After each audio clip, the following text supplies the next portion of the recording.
পিতা পুত্র পবিত্র আত্মার নামে আমেন।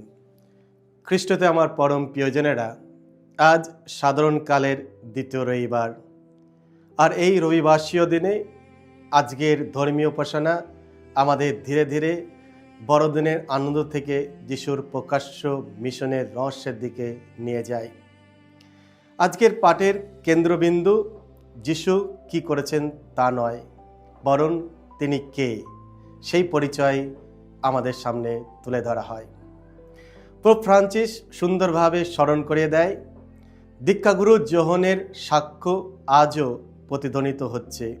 প্রায় 2000 বছর পরেও সুসমাচারে বর্ণিত সেই ঘটনার পর, যেখানে অগ্রদূত যোহন নাজারেতের যিশুকে বহু প্রতীক্ষিত মসিয়া হিসাবে নির্দেশ করেন এবং আমাদের সবাইকে আহ্বান জানায় তার প্রতি আমাদের বিশ্বাস নতুন করে রূপান্তর ও গভীর করতে। আজ ঈশ্বরের বাক্য আমাদের ঠিক এই আহ্বানেই জানায় যিশুর দিকে তাকাতে, তাকে চিনতে এবং তার প্রতি আমাদের বিশ্বাস আরও গভীর করতে। খ্রিস্টতে আমার পরম প্রিয়জনেরা, আজকের প্রথম পাঠটি নেওয়া হয়েছে প্রবক্তা ইসাইয়ার বাণী গ্রন্থ থেকে 49 অধ্যায় 3-5 থেকে 6 পদ। প্রবক্তা ইসাইয়া উল্লেখ করেন, আমার সেবক হয়ে তুমি শুধু জাকবের গোষ্ঠীগুলির মধ্যে নতুন প্রাণের সারা জাগিয়ে তুলবে তা কিন্তু যথেষ্ট নয়। তোমাকে আমি তো করে তুলব জাতি বিজাতির আলো। ইসাইয়া 49:3। খ্রিস্ট আমার পরম প্রিয়জনেরা, এখানে প্রবক্তা ইসাইয়া প্রভুর দাসের কথা উল্লেখ করেন।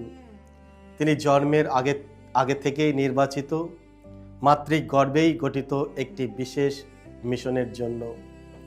এই দাস কেবল ইসরায়েলের জন্য নয়, তাকে বলা হয়েছে জাতি বিজাতির আলো, অর্থাৎ পৃথিবীর শেষ প্রান্ত পর্যন্ত মুক্তি পৌঁছে দিতে। এই ভবিষ্যৎবাণী পূর্ণতা পায় যীশুখ্রিস্টের মাধ্যমে। তিনি শুধু একটি জাতির জন্য মসিয়া হয়ে এই পৃথিবীতে আসেননি, বরং সমগ্র মানব জাতির জন্য ঈশ্বরের মুক্তির পরিকল্পনা সর্বজনীন। যিশুর মাধ্যমে ঈশ্বরের ভালোবাসা ও তার মুক্তির পরিকল্পনা প্রতিটি জাতি ও মানুষের কাছে পৌঁছায়, যাতে তার পুত্রের দ্বারা সকল মানুষ মুক্তির আলোর সন্ধান পায়। এটি আমাদেরও স্মরণ করে দেয় যে ঈশ্বরের চোখে আমাদের প্রত্যেককেই একটি উদ্দেশ্য আছে। যেমন করে প্রভুর দাসকে ঈশ্বর আহ্বান করেছিলেন ও গঠন করেছিলেন, তেমনি আমরাও ঈশ্বরের দ্বারা পরিচিত, ভালোবাসিত এবং একটি মিশনের দায়িত্বপ্রাপ্ত। নিজ নিজ ছোট কিন্তু বাস্তব উপায়ে খ্রিস্টের আলো প্রতিফলিত করার জন্য। খ্রিস্টের অন্তর্ভুক্ত হওয়ার আহ্বান। আজকের দ্বিতীয় পাঠ সাধু পল করিন্থীয়দের এবং আমাদের স্মরণ করে দেয় যে আমরা সবাই পবিত্র হওয়ার জন্য আহ্বান প্রাপ্ত। পবিত্রতা কেবল কয়েকজন অসাধারণ মানুষের জন্য নয়, এটি প্রতিটি বাপ্তিস্মপ্রাপ্ত খ্রিস্টানদের আহ্বান। সাধু পল জোর দিয়ে বলেন, আমাদের পরিচয় আসে যীশু খ্রিস্টের সঙ্গে আমাদের সম্পর্ক থেকে। অনুগ্রহ ও শান্তি আমরা যে লাভ করি তা আমাদের কৃতিত্ব থেকে নয়, বরং তার সঙ্গে আমাদের সংযুক্ত থেকে প্রবাহিত হয়। এই পাঠ আমাদের মঙ্গল সমাচারের জন্য প্রস্তুত করে, মনে করিয়ে দেয় যে বিশ্বাস মানে শুধু যিশু সম্পর্কে জানা নয়, বরং তার সঙ্গে জীবন্ত সম্পর্ক গড়ে তোলা। আজকের পবিত্র মঙ্গল সমাচারে আমরা শুনি, ওই দেখো ঈশ্বরের মেষশাবক। যোহন 1:29-34। আজকের পবিত্র মঙ্গল সমাচারে দীক্ষাগুরু যোহন নিজের দিকে মনোযোগ আকর্ষণ করেন না, বরং তিনি নিজের দিক থেকে দৃষ্টি সরিয়ে যিশুর দিকে মনোযোগ দিয়ে ঘোষণা করেন, ওই দেখো ঈশ্বরের মেষশাবক, জগতের পাপ যিনি হরণ করেন। নিজের পরিবর্তে খ্রিস্টকে সামনে তুলে ধরা। যোহন ছিলেন একজন অত্যন্ত জনপ্রিয় ও ও প্রভাবশালী ব্যক্তি। তবু তিনি মানুষের দৃষ্টি নিজের দিকে রাখেননি, বরং তিনি স্পষ্টভাবে অন্যদের যিশুর দিকে নির্দেশ করেছেন। তার লক্ষ্য ছিল নিজের অনুসারী গড়া নয়, বরং প্রভুর পথ প্রস্তুত করা। তিনি আমাদের শেখান যে একজন সত্যিকারের ঈশ্বরের দাস সর্বদা মানুষকে নিজের থেকে সরিয়ে খ্রিস্টের দিকে নিয়ে যায়। তার জন্য তিনি বলেছেন, তাকে বড় হতে হবে আর আমাকে ছোট হতে হবে। জন 3:30। ঈশ্বরের মেষশাবক। এই ঈশ্বরের মেষশাবক গভীর অর্থপূর্ণ এক উপাধি। মেষশাবক শব্দটি ইহুদি শ্রোতাদের কাছে অত্যন্ত পরিচিত ও তাৎপর্যপূর্ণ ছিল। প্রথমত, পাসওভার মেষশাবক। পাসকা উৎসবে একটি নিখুঁত মেষশাবককে বলি দেওয়া হতো, তার রক্ত দরজায় লেপন করা হতো। এই পাসকা মেষশাবক আমাদের স্মরণ করে দেয় যে এর রক্ত সেদিন সকল ইসরায়েল মানুষদের রক্ষা করেছিল। খ্রিস্টে আমার পরম প্রিয়জনেরা, যিশু হলেন সেই সত্যিকারের পাসকা মেষশাবক, যার রক্ত সমগ্র মানব জাতিকে পাপ ও মৃত্যুর হাত থেকে মুক্ত করে। তৃতীয়, দুঃখভোগী দাস।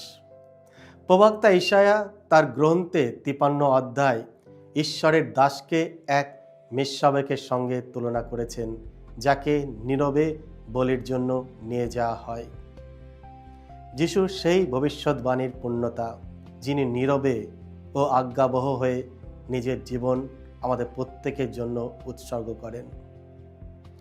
তৃতীয়, মন্দিরের দৈনিক বলিদান। প্রতিদিন মন্দিরে মানুষের পাপের জন্য মেষশাবক বলি দেওয়া হতো। যিশু হলেন সেই একবারের জন্য চূড়ান্ত বলিদান, যার ফলে আর কোনো পুনরাবৃত্তি বলিদানের প্রয়োজন নেই। চতুর্থ, জগতের পাপ যিনি হরণ করেন। জন এখানে বলেনি পাপ সমূহ, বরং তিনি বলেছেন জগতের পাপ। এর মাধ্যমে বোঝানো হয় যে যিশুর মুক্তির কাজ সর্বজনীন, শুধু ইসরায়েল জাতির জন্য নয়, সমগ্র মানব জাতির জন্য। সমগ্র মানুষের পাপ তিনি বহন করেছেন। তিনি মানুষের অন্তরের মূল পাপ ও বিচ্ছিন্নতাকে দূর করে ঈশ্বরের সঙ্গে সম্পর্ক পুনঃস্থাপন করেছেন। যিশুর প্রকৃত পরিচয়ের সাক্ষ্য। এই ঘোষণার মাধ্যমে যোহন যিশুকে প্রকাশ্যে সাক্ষ্য দেন যে তিনি ঈশ্বরের দ্বারা মনোনীত, পবিত্র আত্মায় পরিপূর্ণ, যোহনের পূর্ববর্তী। যদিও মানবিকভাবে যোহনের পরে তিনি জন্মগ্রহণ করেন, এটি কোনো মানবীয় মত নয়, বরং ঈশ্বর প্রদত্ত প্রকাশ। যিশুকে অনুসরণ করার আহ্বান। ওই দেখো, বিহোল শব্দটি শুধু একটি ঘোষণা নয়, এটি একটি আহ্বান, দেখার, চিনতে পারার এবং অনুসরণ করার আহ্বান। যোহনের কয়েকজন শিষ্য তাকে ছেড়ে সঙ্গে সঙ্গে যিশুর অনুসরণ করেন। এতে প্রমাণিত হয় যে একজন সত্যিকারের আধ্যাত্মিক নেতা খুশি হন যখন মানুষ তাকে ছেড়ে খ্রিস্টের কাছে অনুসরণ করে এবং খ্রিস্টের কাছে যায়। আজ আমাদের জন্য বার্তা। যোহন এই ঘোষণাটি আমাদের প্রশ্ন করে, আমরা কি আমাদের জীবনের মাধ্যমে অন্যদের খ্রিস্টের দিকে নির্দেশ করতে পারি? আমরা কি প্রস্তুত আছি নিজেকে পেছনে সরিয়ে যিশুকে মহিমায়িত করা? আমরা কি সত্যি যিশুকে আমাদের জীবনের ঈশ্বরের মেষশাবক হিসাবে গ্রহণ করছি? দীক্ষাগুরু যোহনের মতো আমাদেরও আহ্বান জানানো হচ্ছে আমাদের কথা ও কাজের মাধ্যমে অন্যদের খ্রিস্টের দিকে নির্দেশ করতে, বিনয়ীভাবে জীবনযাপন করতে এবং নিজেকে কখনো কেন্দ্রবিন্দুতে না রাখতে। যিশুর প্রতি আমাদের বিশ্বাস নতুন করে উদ্ঘাটন করা এবং ধীরে ধীরে আরও গভীর করা, একটি ধারণা হিসাবে নয়, বরং জীবনের ব্যক্তি হিসাবে। প্রতিবার আমরা যখন পবিত্র খ্রিস্টজাগে অংশগ্রহণ করি এবং আমরা শুনি, এই দেখো ঈশ্বরের মেষশাবক, তখন আমাদের ব্যক্তিগত বিশ্বাসের একটি ঘোষণা করার আমন্ত্রণ জানানো হয়, প্রভু আমি তোমার ওপর বিশ্বাস করি। আমি কি ঈশ্বরের ওপর সেই ভরসা করি? আমি কি ঈশ্বরকে অনুসরণ করার জন্য সত্যি আগ্রহী প্রকাশ করি? সাধারণকালের এই দ্বিতীয় রবিবারে আসুন আমরা যোহনের সাক্ষ্যবাণীকে আমাদের পথ প্রদর্শক হতে দিই। আসুন আমরা আমাদের দৃষ্টি স্থির করি যিশুর ওপর, যিনি ঈশ্বরের মেষশাবক, জগতের আলো, যিনি আমাদের পাপ মোচন করেন। আমাদের জীবনও যেন যোহনের মতো নীরবে কিন্তু স্পর্শভাবে অন্যদের খ্রিস্টের দিকে নির্দেশ করতে পারি, যাতে আমাদের মাধ্যমে সারা বিশ্ব যিশুকে জানতে পারে, চিনতে পারে এবং তার প্রতি বিশ্বাস স্থাপন করতে পারে। সকলকে জয় যিশু। ঈশ্বর আপনাদের সকলকে আশীর্বাদ করুন।